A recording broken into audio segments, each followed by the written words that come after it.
I'm at Otaru Canal with my wife, and as you can see there in the background, there's the canal, which is very popular today. Last time I was here it was very quiet, but it's summer holidays, is that right? Yeah, summer holidays. So there's more people. Otaru is a very popular tourist destination, but it also has very cheap houses, as you can see. And it's popular because it's also not far from Niseko, a famous ski resort, which is maybe an hour and a half away. The canal was built to transport goods from larger ships in smaller ships into the warehouses that are lining the edges of the canal. And the main product was herring, an oily fish that made Otaru the richest city in Japan. And as usual, they overfished the resource and destroyed their own industry. But in the meantime, many of them became herring millionaires and built these magnificent mansions which you can still visit today, along with some beautiful historic buildings. We've come to look at the Music Box Museum, just over here.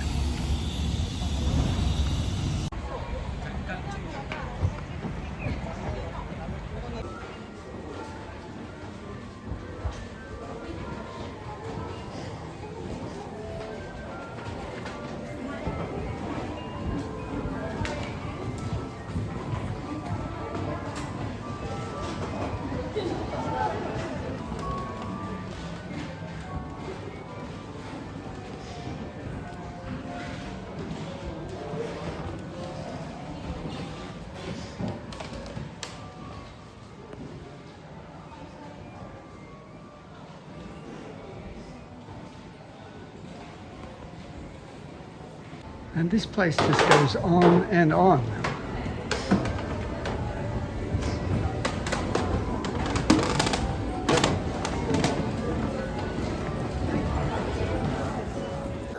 Back out on the street there are lots of cafes and places of interest, so it's well worth looking around. And we stopped off at the Venetian Art Museum, which is an unusual find in Otaru, Japan, but you get that.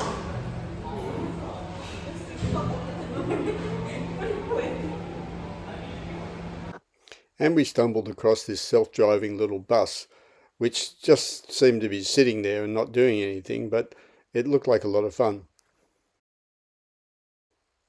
And our accommodation for the night was just outside of Otaru, and that was a bit different. So here we are at the Love Hotel, and it's a very unusual experience. And our room is down here, number 305, and you have to actually call the reception people and they'll unlock it for you. Thank you. And as you can see, compared to a normal Japanese hotel room, these are very spacious.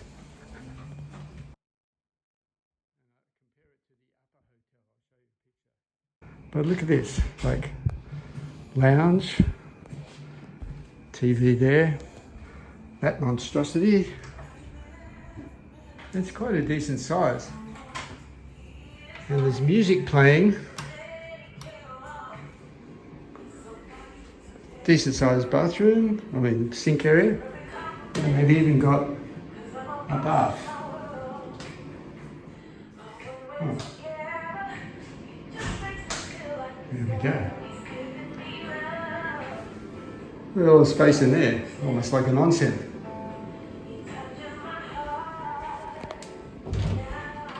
And the toilet.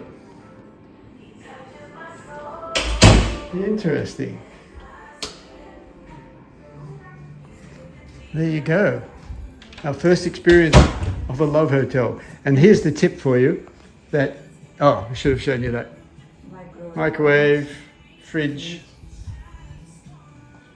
And the tip is that love hotels have a lot more space in them than a normal hotel, and they cost the same or less. Tonight I booked 60, normally 12, 1万2000 yen, like 120 to 130 per night. but today I booked $67. $67, not bad. And normally the hotel rooms in Japan would be about a third of the size of this. So yeah, interesting experience. Oh, and the other thing is we couldn't get out the door, which seems really risky or really like a fire safety thing. And we had to actually contact them to let us out. Pretty bizarre. And people also hide their number plates.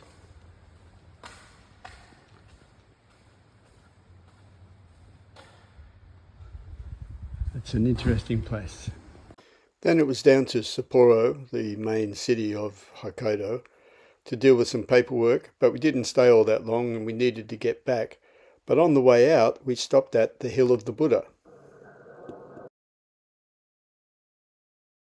We're at this massive cemetery site called Tarakino Cemetery, I think it is.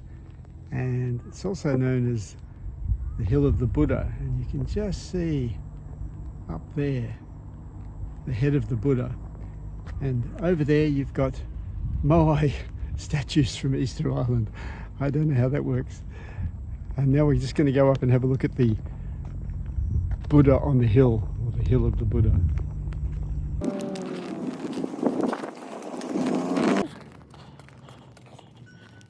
Looks like it's a 500 yen admission charge to get in here, which is just over $5 Australian. Let's see if it's worth it.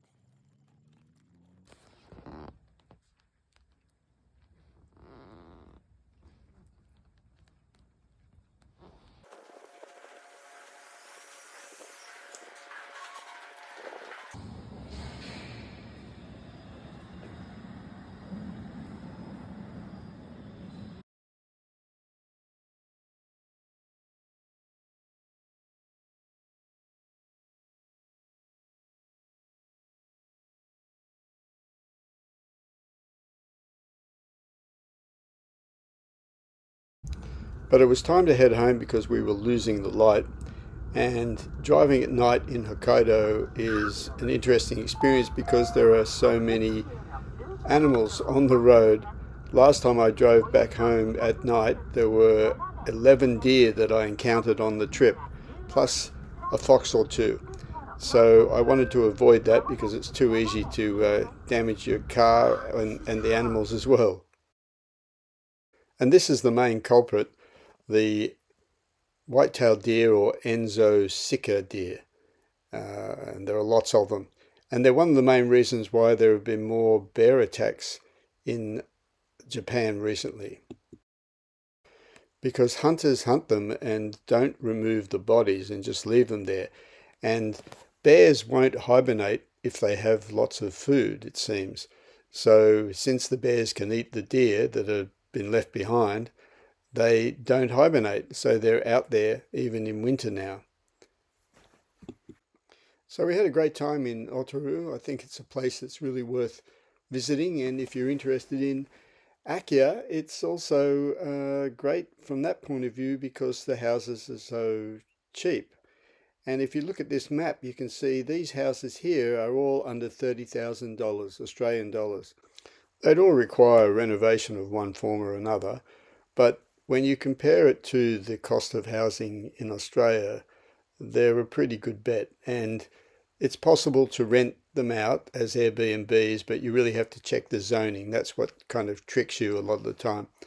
Still, if you want a holiday home, or if you want to go skiing, this is a great option.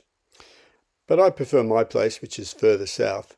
And it's starting to get cold now, so it's time to start getting into the renovations, which are going to take me a bit of time, and I suspect that I'm going to see snow before I'm finished. My next video will start looking at the renovations and the costs involved, and I've come across some major issues, but it's all achievable. See you then.